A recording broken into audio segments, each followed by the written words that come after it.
Mis queridos hermanos, sean bienvenidos y hoy vamos a hablar de un segundo trono dorado. Y seguramente están pensando, otra vez yo hablando de inodoros o lugares para hacer el número 2. No, estoy hablando de Dark Glass. Este es el nombre de un antiguo artefacto tecnológico en el universo de Warhammer 40.000, estrechamente ligado al proyecto del emperador para crear la Webway humana, es decir, la telaraña humana.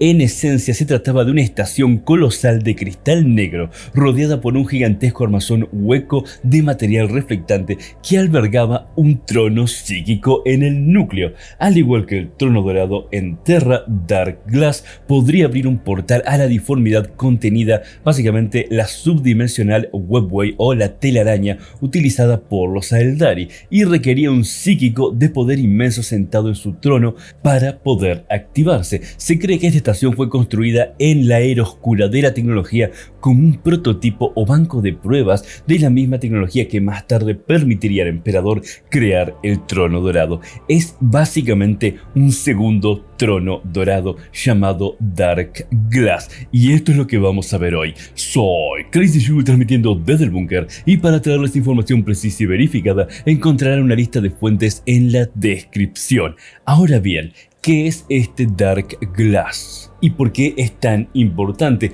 Jugó un papel bastante vital, de hecho. El emperador y digamos la humanidad lo que quiere es no viajar por el Immaterium, quiere viajar por la telaraña Aeldari, por la Webway, que básicamente no está llena de demonios.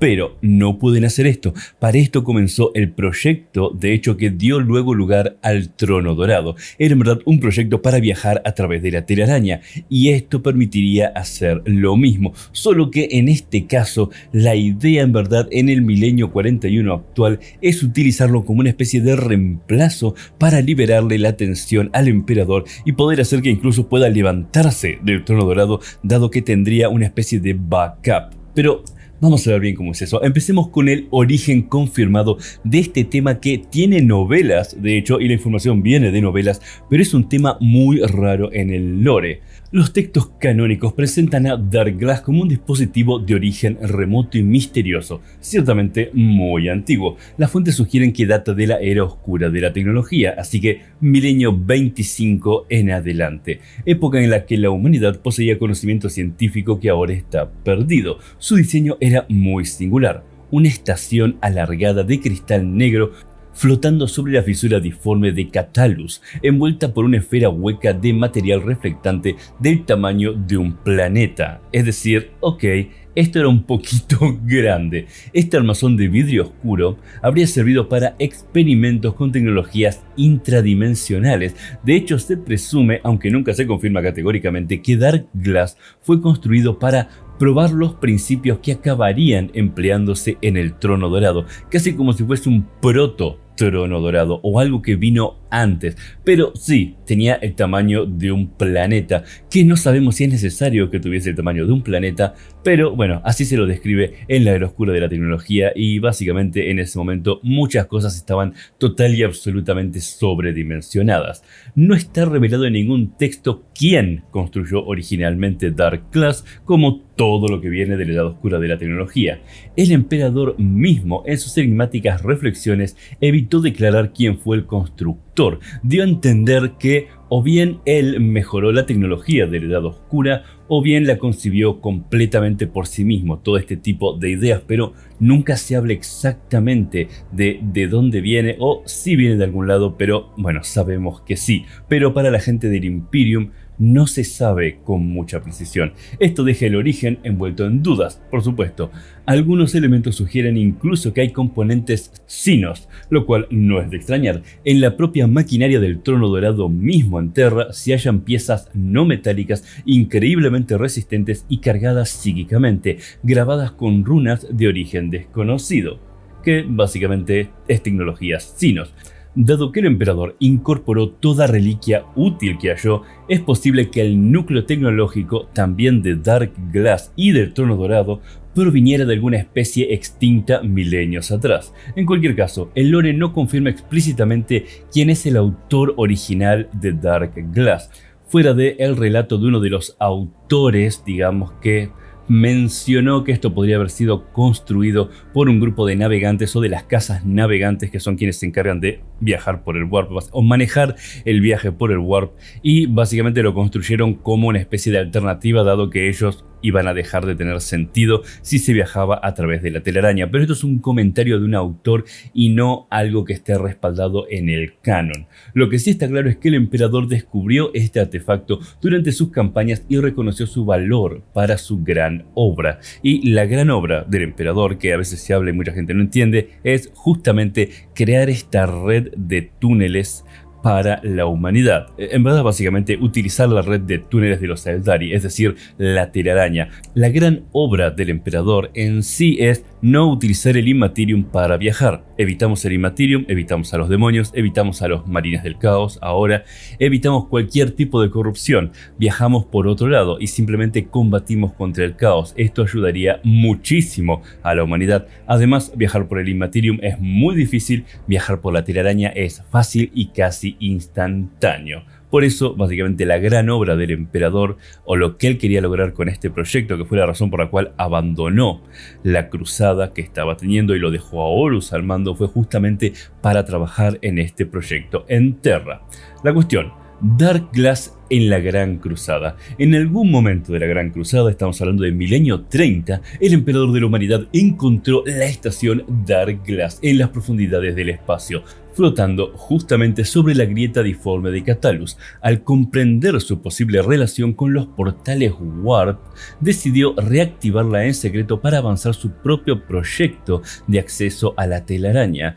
Encargó la investigación a individuos poco usuales, en ese momento el Navigator Akelieux, que también puede ser nombrado Achelieux, pero Akelieux, le voy a decir Navigator Akelieux, un genio de la Navis Nobilite, que es básicamente la élite de los navegantes Warp, al que muchos veían destinado a ser el Paternova algún día.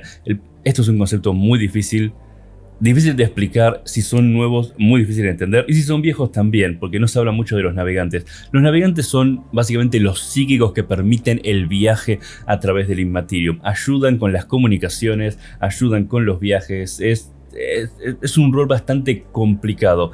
Generalmente habita en Terra y no se puede mover, y sirve más bien como una especie de coordinador de tráfico aéreo o una cosa así. La cuestión es que este individuo es extremadamente relevante. No nos vamos a meter exactamente en el tema de los navegadores, pero es notable que, pese a ser un navegador, Akelieux colaboraba con el proyecto que, si triunfara, haría obsoleta la necesidad de navegadores, porque, bueno, básicamente la telaraña eliminaría la dependencia de los navegantes Warp, de los navegantes del Immaterium, lo cual demuestra la lealtad de Akelieux al emperador, por encima de los intereses de su propio grupo de mutantes, porque los navegantes son prácticamente mutantes. Son muy queridos porque son muy necesarios, pero si dejan de ser necesarios, sabemos lo que hace el Imperium a los mutantes. La cuestión es que no todos sus congéneres compartían esta actitud tan positiva con él. El emperador mantuvo la existencia de Dark Glass en un estricto secreto, incluso dentro del Imperium. Temía correctamente que las casas de navegantes sabotearan el proyecto si se enteraban, dado que el monopolio sobre los viajes interestelares estaba en juego. Y, en efecto, esa amenaza se materializó. El Paternova de los navegantes, líder supremo de esa antigua casta, llegó a enterarse básicamente de este proyecto, y viendo en él un peligro existencial para su linaje, el Paternova urdió un plan encubierto para arruinarlo. Sus agentes lograron corromper a Bale, que era un subordinado de Akelieux, y lo enviaron infiltrado con la misión de destruir la estación desde dentro. Sin embargo, antes de que Bale iniciara siquiera el sabotaje, Dark Glass sucumbió a otra fatalidad. La estación orbitaba muy cerca de la fisura diforme Cataleus, como había nombrado, y aquella proximidad prolongada al Warp terminó afectando a la tripulación. Muchos miembros del equipo de investigación enloquecieron por la influencia diforme y estalló una rebelión sangrienta dentro de la base. En medio del caos, Akelieux decidió que la única salida era activar Dark Glass inmediatamente. Desesperado, se sentó en el trono de mando de la estación e intentó abrir un portal Webway, un portal a la telaraña, quizás esperando escapar por él o estabilizar la situación, pero este acto precipitó su fin. El dispositivo resultó ser demasiado poderoso para un ser humano ordinario. Al canalizar su energía, Akeleux fue consumido por el trono. Su cuerpo quedó reducido a un cascarón hecho polvo por las tremendas fuerzas Warp desatadas, sin llegar a completar la apertura del portal. El científico principal del proyecto murió al instante y con él murió la esperanza de reactivar Dark Glass en ese momento. Hay que tener en cuenta que así como el trono dorado, Dark Glass necesita un psíquico extremadamente poderoso. Y no solo extremadamente poderoso, sino alguien que aguante el poder del trono o el poder de Dark Glass también, porque son básicamente tronos similares, porque si no terminan hechos polvo. El emperador puede hacer esto, pero recordemos que incluso el Sigilita, y estoy hablando de Malcador, cuando se sentó en el trono dorado para relevar momentáneamente al emperador, y básicamente mantener cerrada la puerta que se había abierto en el centro de Terra, podría decirse, por donde entraban los demonios, para evitar que se abriera, tuvo que sentarse Malcador en el trono dorado, y para cuando el emperador volvió, Malcador se hizo polvo. Literalmente, Malcador mismo, no es que estamos hablando de alguien que tenía un poquito de poder, no, Malcador mismo se hizo polvo solo por sentarse en el trono dorado un tiempo. Así que estamos hablando de que necesitamos a alguien de nivel emperador para sentarse ahí. Y tal vez irónicamente Magnus el Rojo sería el único capaz de lograr algo como esto. La cuestión, el proyecto quedó básicamente inutilizado o dejado de lado en el momento, porque tras la muerte de Akeleux, la estación quedó sumida en el caos.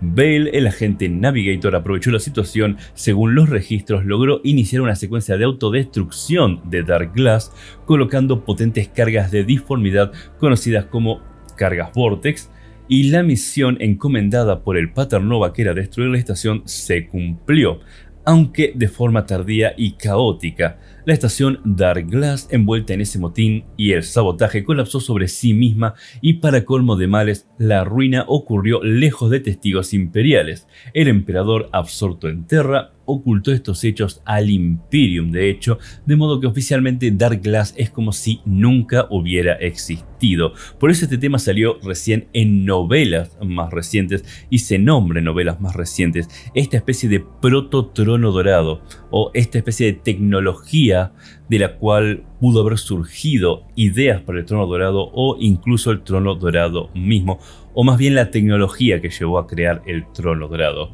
La saga de Dark Glass durante la Gran Cruzada concluyó en tragedia. El emperador perdió a Akeleux y el prototipo quedó inutilizado sin haberse integrado plenamente a su plan. Sin embargo, no sería la última vez que esta estación aparecería en la historia. Sus restos abandonados y su legado latente volverían a cobrar importancia durante la herejía de Horus años después. Para entender la importancia de Dark Glass hay que enmarcarlo en el proyecto imperial Webway del emperador, o la gran obra, o el proyecto de la telaraña. Esta ambiciosa empresa buscaba nada menos que crear, como había dicho, una telaraña humana, es decir, una red de portales estables para viajar por la galaxia sin utilizar la disformidad directa. El emperador pretendía desconectar a la humanidad del Immaterium para siempre, arrebatándole así a los dioses del caos su principal fuente de víctimas e influencia. Para lograrlo, planeó conectar Terra con la Webway Aeldari, con la telaraña Aeldari, mediante un portal secreto bajo el Palacio Imperial, alimentado por poder psíquico de un ser excepcional. Originalmente tenía pensado a su hijo primarca Magnus el Rojo para la tarea, que es el primarca psíquico más poderoso que existe porque tiene un inmenso poder. El trono dorado, construido en Terra, sería el asiento desde el cual ese poderoso psíquico mantendría abierto y seguro el portal a la telaraña. ¿Dónde encaja entonces Dark Glass en este plan? Los acontecimientos revelados en la novela The Path of Heaven aclaran que el emperador concibió dos tronos interconectados, uno en Terra, el trono dorado principal, y otro remoto, que era Dark Glass. Ambos servían al mismo propósito: sondear las sendas profundas y liberar a la especie de la pesadilla de las aguas del Warp, es decir, abrir rutas seguras más allá de las tempestuosas disformes. Dark Glass era el nodo menor, digamos, el banco de pruebas donde se experimentó la tecnología en los confines lejanos de la galaxia, mientras la Gran Cruzada se extendía. Una vez verificada, el emperador pretendía utilizar la plena potencia de toda esta idea, de todo este artefacto de Dark Glass en Terra, que era el nodo mayor, y así cimentar la telaraña imperial. Cuando digo la telaraña imperial me refiero a los portales Aeldaris, pero utilizados por el Imperium, que nunca lo aclaran. Dicho sea de paso, nunca se aclara exactamente si es que van a usar los mismos portales o en verdad están usando el mismo sistema de portales, pero los caminos son diferentes. Nunca queda claro este tema. Es tan complicado como el viaje en el Immaterium. En resumen, Dark Glass fue la pieza complementaria del trono dorado, que quedó totalmente oculta, pero era básicamente un trono dorado gemelo prácticamente. El emperador sabía que manipular el espacio disforme requería artefactos extraordinarios y psíquicos sobrehumanos. De hecho, Aquelieux habría anotado que solo un primarca designado tendría la fuerza para mantener el enlace activo, refiriéndose a Magnus o algún otro primarca excepcional. Esto implica que Dark Glass, así como el trono dorado, no era utilizable por cualquier mortal, sino que estaba pensado para un ser de nivel primarca o el mismo emperador. Se rumorea que quizás el emperador destinaba a Magnus, el más poderoso psíquicamente de sus hijos, a ocupar el trono dorado en Terra y quizás a otro primarca talentoso en Dark Glass. Sin embargo, esto es especulación informada. No hay ninguna confirmación explícita de quién planeaba sentar en Dark Glass o en el trono dorado, solo que debía ser alguien de un poder inmenso. Lamentablemente, tanto Dark Glass como el portal de Terra quedaron truncos durante la herejía de Horus, porque, bueno, Dark Glass por lo que había contado antes, y en relación a lo que es el portal que se había generado con el trono dorado en Terra, bueno, durante la herejía de Horus, Magnus el Rojo saboteó accidentalmente el proyecto al romper las barreras psíquicas de Terra con su fatídica advertencia al emperador. Irónicamente, por intentar advertir al emperador de que Horus se había vuelto traidor, terminó rompiendo las barreras que protegían el proyecto, que era bastante vulnerable porque, bueno, son portales que podían abrirse a casi cualquier lado, y esto ocasionó que básicamente en el Imperium se permeasen demonios. A partir de entonces y tras la derrota de Horus, el emperador quedó, bueno, internado en el trono dorado, que lo cambiaron y lo adaptaron para que fuese una especie de soporte de vida, y también el emperador necesitaba sentarse ahí, dado que, voy a aclarar entre paréntesis esto para los que no lo saben, cuando Magnus el Rojo, que es el primarca psíquico más poderoso, intentó avisarle al emperador utilizando técnicas que son prácticamente hechicería que no debería haber usado, intentó avisarle al emperador justamente de esta traición manifestándose astralmente enfrente del emperador. Lo que hizo con esto fue romper barreras que estaban dentro de este sistema cerrado del trono dorado, y cuando se rompieron esas barreras, los demonios pudieron permear la realidad de la telaraña y básicamente salir por un portal en la mitad de Terra, básicamente el portal que mantenía abierto el trono dorado. Por lo tanto, demonios a raudales saliendo en la mitad del palacio imperial. Y esto es lo que es básicamente la guerra en la telaraña. Al mismo tiempo que estaba la herejía de Horus, debajo del palacio de Terra había una guerra contra los demonios, y el emperador y los custodes y las hermanas del silencio tuvieron que lucharla durante años. Durante años estuvieron peleando ahí, mientras afuera estaba la herejía de Horus, que eran Space Marine contra Space Marine. El emperador y los custodes peleaban contra demonios, todo por esto que ocasionó Magnus sin querer. La cuestión es que el portal a la telaraña quedó sellado, poniéndole fin al proyecto. Dark Glass por su parte permanecía destruido y olvidado en la oscuridad del espacio, pero sin embargo no fue totalmente olvidado. Como dice la novela, el portal había quedado atrás, perdido pero no olvidado, ni por sus creadores ni por sus oponentes en los laberínticos salones del Pater Nova. Esto indica que tanto el emperador / Mechanicus, creadores, como el Pater Nova opositor recordaban la existencia de Dark Glass, y en efecto esta memoria tendría ecos milenios después, en plena era del Imperio Tardío. E irónicamente, antes de avanzar al milenio 41, cabe mencionar que hay un episodio crucial durante la herejía donde la Legión de los Cicatrices Blancas redescubrió, de hecho, Dark Glass. En la novela Path of Heaven, justamente Chagatai Khan, primarca de los Cicatrices Blancas, se topan con la estación abandonada mientras buscaban una ruta a Terra, y allí, entre los corredores polvorientos de Dark Glass, uno de los psíquicos más importantes descubrió todo lo que había pasado con Akeliox y básicamente percibió la verdad, comprendió el rol gemelo de Dark Glass y el trono dorado.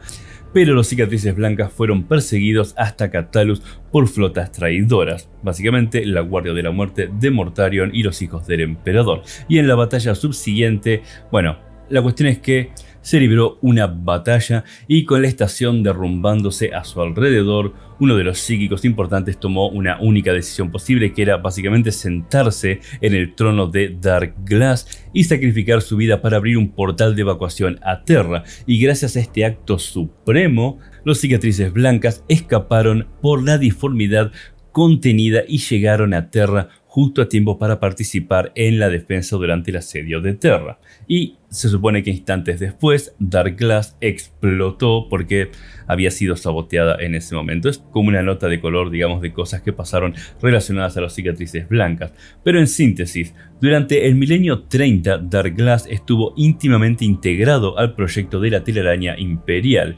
Era el prototipo distante del trono dorado necesario para experimentar y posiblemente para servir de segundo pilar en la futura red de portales humanos. Fue descubierto y activado por el Emperador, saboteado por los navegantes y finalmente destruido en la conflagración de la herejía de Horus. La Gran Cruzada y la herejía pasaron, pero la sombra de Dark Glass no se extinguía del todo. Reaparecieron de forma inesperada 10.000 años después, cuando las circunstancias volvieron a ser desesperadas. Y ahora vamos a ver a qué me refiero con esto.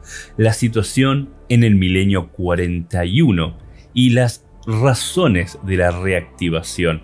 Tras milenios llegamos al milenio 41 tardío, casi milenio 42. El Imperium se encuentra en la época conocida como el tiempo del fin y Terra vuelve a estar en grave peligro. En el año 999 del milenio 41 ocurre la apertura de la Cicatrix Maledictum, la Gran Cicatriz, The Great Rift, la Gran Fisura, también conocida para algunas personas. La galaxia es hendida por una enorme grieta warp y la sagrada luz del Astronomican falla intermitentemente. Peor aún, los tecnosacerdotes del Adeptus Mechanicus descubren con horror que los mecanismos del trono dorado están fallando lentamente, corroídos tras 10.000 años de servicio. Ellos mismos admiten que carecen del conocimiento para repararlo. La ciencia arcana que mantiene con vida al emperador y cierra el portal disforme bajo el palacio se ha vuelto prácticamente un misterio incluso para el Mechanicus. La situación es muy crítica. Si el trono dorado colapsa, el cuerpo del emperador finalmente perecerá, liberando su espíritu al Immaterium. Esto provocaría que la brecha hacia la telaraña y quizás al propio Immaterium quede sin sello, por consiguiente una inundación demoníaca que atacaría Terra. En resumen, el fracaso del trono equivaldría al colapso total del imperio de la humanidad. Así que no es muy bueno que el trono se esté deteriorando y no sepan cómo arreglarlo. Bajo esta amenaza apocalíptica, no es sorprendente que Terra buscara una solución de contingencia, y los métodos ortodoxos de mantenimiento no bastaban. Por lo tanto, algunas mentes influyentes comenzaron a contemplar medidas más extremas y secretas, y es aquí donde la leyenda enterrada de Dark Glass resurge. Registros sellados en el Ordo Mechanicum y las Vault de Terra, bóvedas bajo el palacio, mencionaban la existencia de aquel antiguo dispositivo que alguna vez permitió acceder a la telaraña. Para ciertos altos funcionarios de Terra en el milenio 41, reactivar Dark Glass o recrearlo podría ser la clave para salvar al emperador y al Imperium. ¿Quiénes controlaban o sabían de Dark Glass en ese entonces? Por un lado, el Adeptus Mechanicus de Marte, particularmente su líder, el Fabricator General. Este tenía conocimientos privilegiados, digamos, de los secretos del trono dorado y de reliquias arqueotecnológicas, y esto se habla en varias novelas, digamos, y lo vemos al Fabricator General revelar unos pocos datos a inquisidores y a custodes sobre el funcionamiento del trono dorado. Muestra un segmento, de hecho, que es una sección crítica donde hay piezas alienígenas que son no metálicas grabadas con runas arcanas que permiten que un ser mortal pueda sentarse en el trono sin ser hecho polvo. Al iluminar este componente extraño, el propio inquisidor Kraul, pero hablemos de inquisidores porque no quiero dar demasiados nombres, siente un escalofrío de reconocimiento y confirmación. Comprende que el emperador integró tecnología ajena para lograr su trono. Es decir, el Mechanicus sabía que parte del trono venía de aquel prototipo oscuro. Es razonable concluir que la casta de los unificadores tecnosacerdotes encargados de la obra del emperador en el milenio 30 preservó datos de Dark Glass hasta la era moderna. Por lo tanto, el fabricator general y sus adeptos cercanos estaban al corriente de la antigua estación y de su potencial. Todo esto será una conversación compleja y larga. Y quiero hacer un paréntesis para aclarar algo. La razón por la cual no suelo usar libros y novelas para hablar del canon de Warhammer 40.000 es porque no necesariamente son canon. Sé que suena raro lo que voy a decir ahora, pero hay mucha gente que piensa que hay que leer libros de Warhammer 40.000 para estar al tanto del lore de Warhammer 40.000, lo que pasó en Terra, lo que pasó en la herejía de Horus, etc. Pero el tema es que muchas de estas novelas están hechas desde perspectivas y lo hacen así a propósito porque no pueden simplemente decir qué fue lo que pasó exactamente porque ni ellos mismos saben. El lore es tan enorme y tan grande que siempre entran en contradicciones. Entonces hacen todas las novelas desde perspectivas.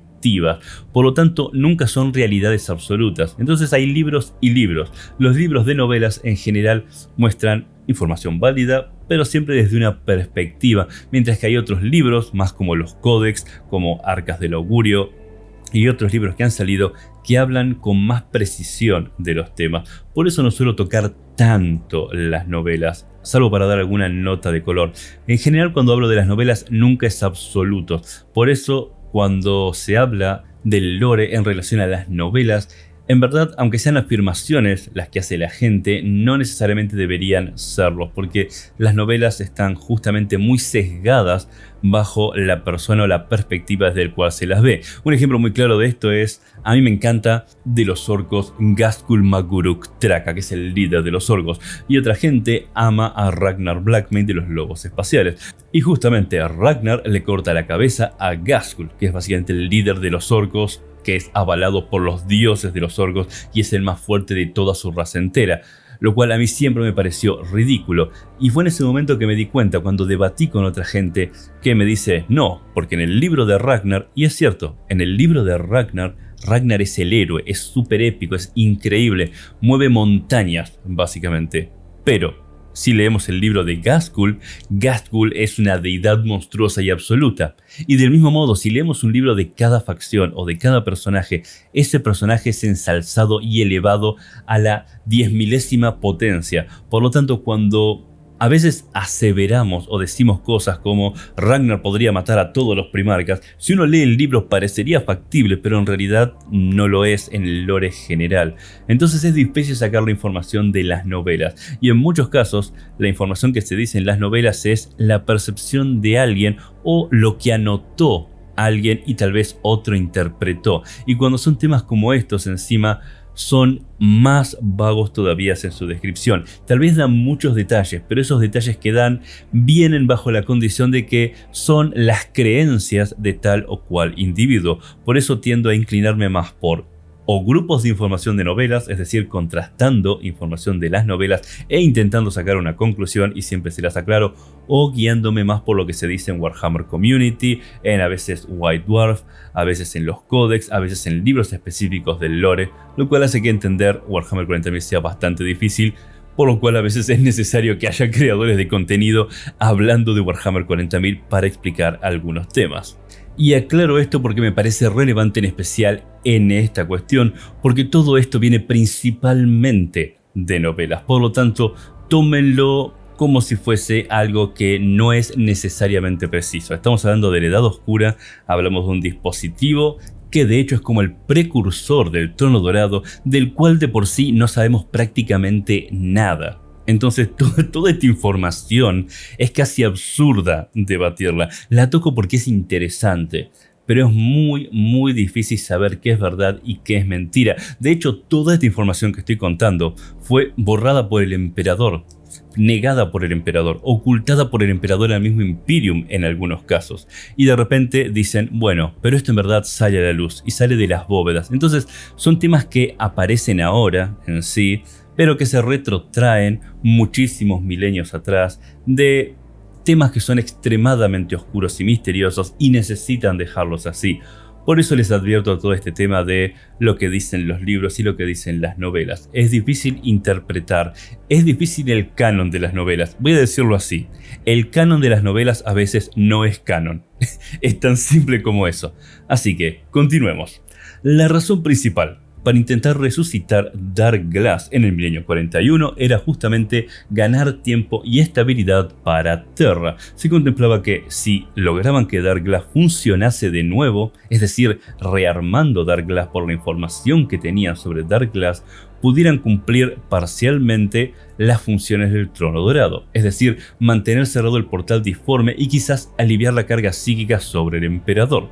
Incluso se fantaseaba de que si Dark Glass permitiera reanudar el proyecto de la telaraña inconcluso, conectaría a Terra con rutas seguras y evitaría la necesidad de viajar por el Warp, lo cual sería increíble. En suma, Dark Glass se veía como una alternativa o complemento al trono, una tecnología probada aunque olvidada que podría reemplazar las secciones que justamente el Mechanicus ya no podía reparar. No en vano, la propia descripción de su origen en los registros imperiales se llamaba dispositivo similar usado para probar tecnologías implementadas en el Trono Dorado. Sí, se llamaba así de largo.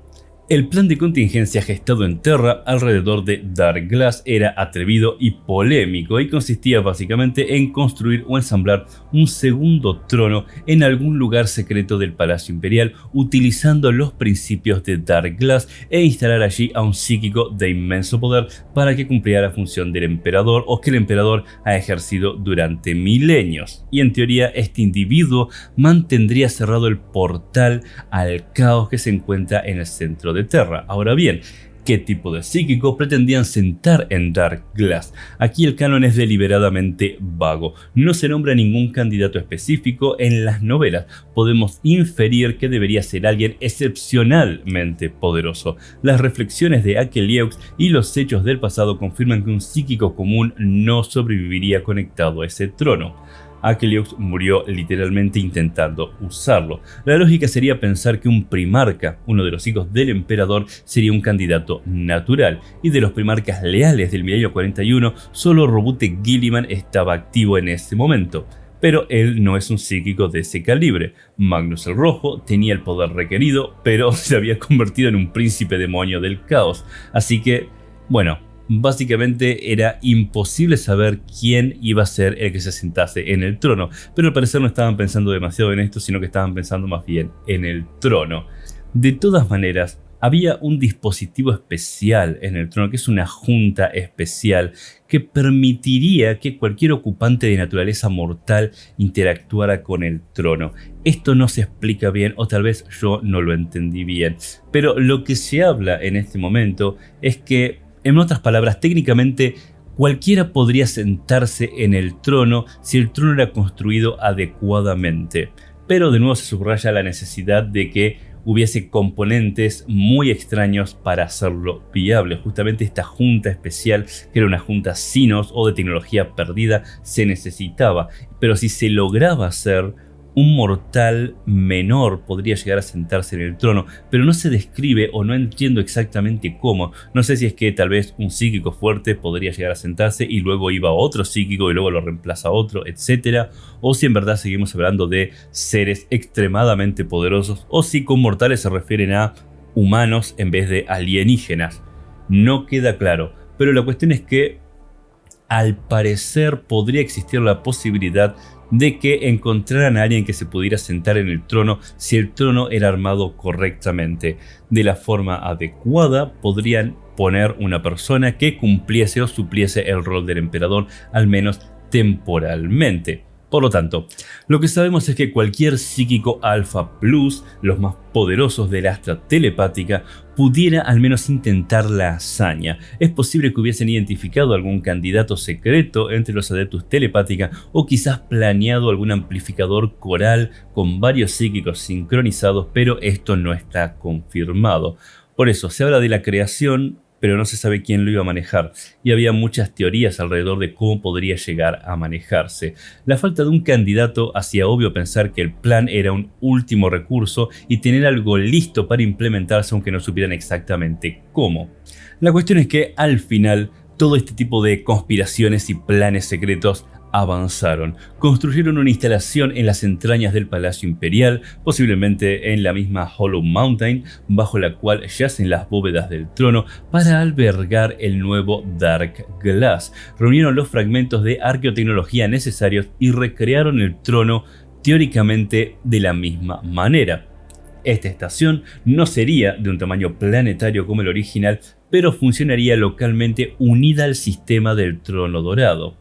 Y en la serie de Balls of Terra se detalla cómo los involucrados se referían en clave a esta obra, trabajando a espaldas de muchos otros. Podemos imaginarlos calibrando generadores y moduladores psiónicos y replicando básicamente la cáscara espejo con materiales raros, todo con ayuda del Mechanicus. Este plan de contingencia, si se concretara, tendría enormes implicaciones. Terra contaría con un trono de repuesto y quizás, solo quizás, el emperador podría ser desconectado un momento del trono dorado para intentar reparar sus mecanismos sin que la barrera Warp caiga, la barrera que evita que los demonios entren a Terra. Algunos incluso sugieren que si funcionara a la perfección, el emperador podría eventualmente abandonar su trono por primera vez desde la herejía, algo totalmente especulativo, por supuesto.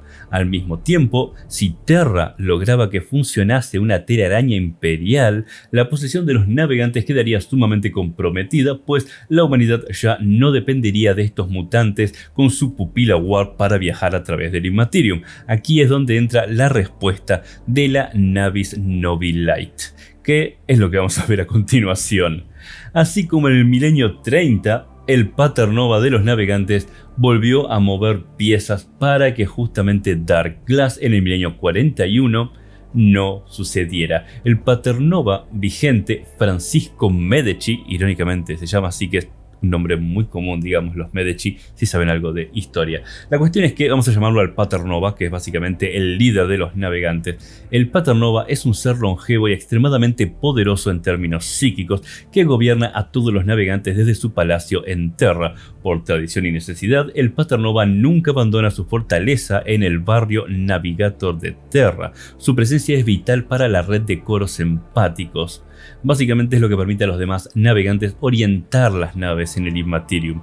No obstante, este Paternova contaba con ojos y oídos en todas partes mediante sus agentes, y es ahí que sus informantes le hicieron llegar rumores de la reconstrucción de Dark Glass. Al darse cuenta de que algunos altos señores planeaban encender un trono alternativo y quizás con éxito marginar a los navegantes para siempre, el Paternova decidió tomar medidas drásticas. En Balls of Terra de Dark City, este anciano mutante demuestra ser capaz de artimañas insospechadas. Se menciona que emplea un artefacto críptico llamado Fermata Cage. El Fermata Cage le permite llevar a cabo una movida final. El texto no detalla en profundidad qué es o cómo funciona el Fermata Cage, pero digamos, el nombre Fermata en términos musicales significa pausa prolongada. Sugiere que puede detener el tiempo o suspender la realidad localmente, y esto encajaría con lo sucedido. De hecho, el ataque del Paternova contra las instalaciones de Dark Glass ocurre de forma repentina y con una eficacia sobrehumana, casi como si los agresores se hubieran colado en 3 segundos. Es probable que el Fermata Cage fuese un dispositivo disforme que inmoviliza a los custodes, las defensas y a todos durante unos instantes cruciales, o que incluso mantuviera seguro al propio Paternova mientras dejaba su palacio, dado que si él estuvo involucrado, que no se sabe de hecho, no podría dejar básicamente su barrio o su palacio, y si lo dejaba tendría problemas. Por lo tanto, este dispositivo, si detuviera el tiempo, le permitiría hacer todo este tipo de cosas que sin él no las podría hacer. Y no está confirmado exactamente cuál es el mecanismo en el canon, solamente se sabe que el Paternova logró aparecer en el lugar crítico y desatar un golpe de gracia. Se mandó un ataque y el ataque en sí fue un acto de sabotaje directo al estilo Navigator o Navigator, como quiera mencionarlo. Es un estilo reminiscente al de Bale milenios atrás, justo cuando los conspiradores imperiales estaban listos para activar Dark Glass. Así que imaginémonos a los inquisidores a punto de activarlo y de repente un grupo de agentes, posiblemente liderados o por un avatar o el cuerpo físico proyectado del Paternova, penetró entonces en el área sellada. Gracias al elemento sorpresa otorgado por el Fermata Cage, lograron superar incluso a los custodes presentes. A continuación, desencadenaron la autodestrucción, ya fuese mediante cargas explosivas en verdad o colocadas en puntos neurálgicos o provocando una reacción indescifrable en los conductos diformes de la máquina. El resultado fue inmediato. Dark Glass colapsó antes de siquiera entrar en funcionamiento pleno. Hay que subrayar que la intervención de Paternova es extremadamente inusual porque sacrificar agentes o exponerse él mismo fuera de su propio palacio era un riesgo enorme. Si el Paternova hubiera muerto en esa acción, la capacidad de todos los navegantes de la galaxia se habría desplomado instantáneamente hasta que un nuevo Paternova tomara su lugar. Que él estuviera dispuesto a correr ese riesgo demuestra cuánto temía y odiaba el proyecto Dark Glass. Para la Navis Nobilite, la mera posibilidad de la telaraña humana significaba su irrelevancia futura, sus fortunas, su poder y su muy razón de ser. Navegar las mentes por la diformidad pendían de un hilo si Terra tenía un camino alterno seguro.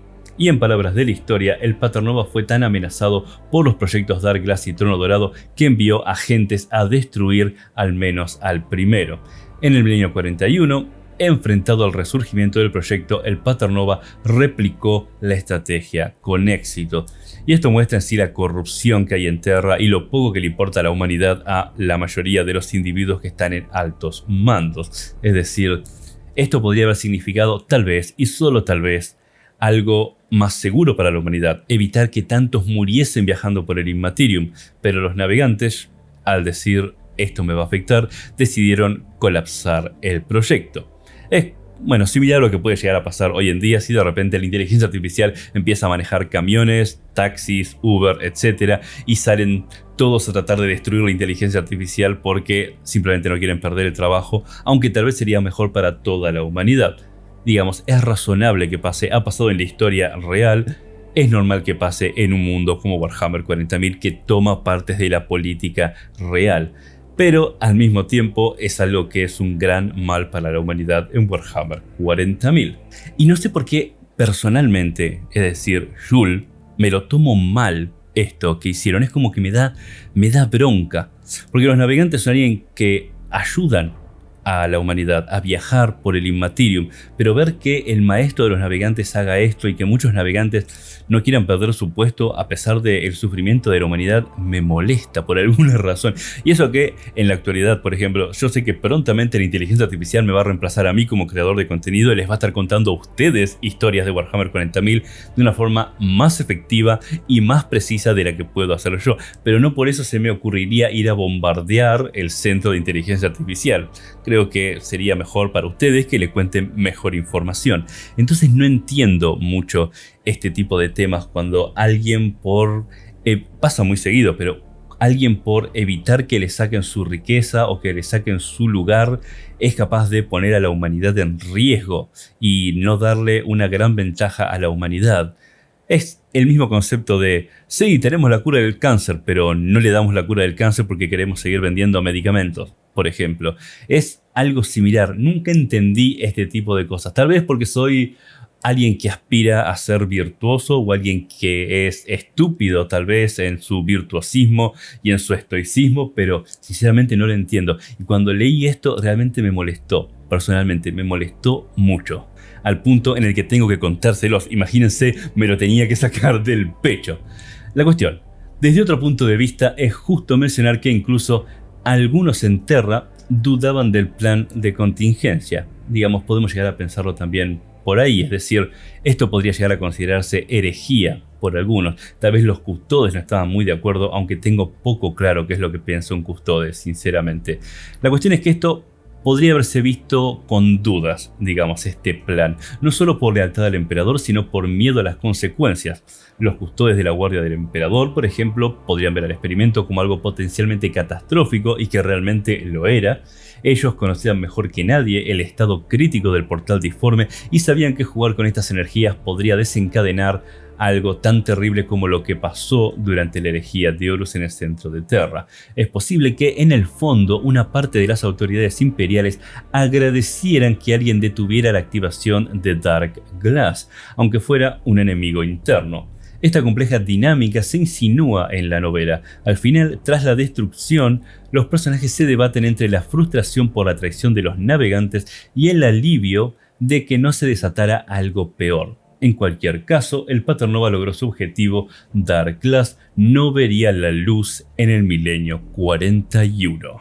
Y esta, mis hermanos, es la conclusión de la saga de Dark Glass, de este trono paralelo, que no sabremos si tenemos algo más de información en el futuro, y también hay algunos detalles más que podría llegar a contar, pero no voy a contar porque si no sería demasiado largo el video. Pero creo que es muy interesante el concepto de que haya existido una especie de prototrono dorado, o un segundo trono dorado, o cómo se puede llegar a ver un trono dorado oscuro o un trono oscuro relacionado a la misma tecnología, y que las dos veces que se intentó utilizar este trono haya sido saboteada por los navegantes. Y déjenme dicho en los comentarios qué opinan de esto. ¿Hubieran hecho lo mismo? ¿No? ¿Qué piensan que hubiera pasado? ¿Conocían que existía justamente este Dark Glass o no tenían ni idea? Y si leyeron la novela y vieron que dije o expliqué algo mal, por favor corríjanme en los comentarios, así la gente lo lee y dicen, ajá, ahora entiendo, esto que dijo Yuri está mal y en el futuro lo corregiré. Y de momento, mis queridos hermanos, voy a dejarlos con el video de las bóvedas negras o las celdas negras que se encuentran debajo del Palacio de Terra. Si les gustan los temas misteriosos, este video definitivamente es para ustedes. De momento paso a retirarme. Hard Dark and Gore, y nos veremos la próxima.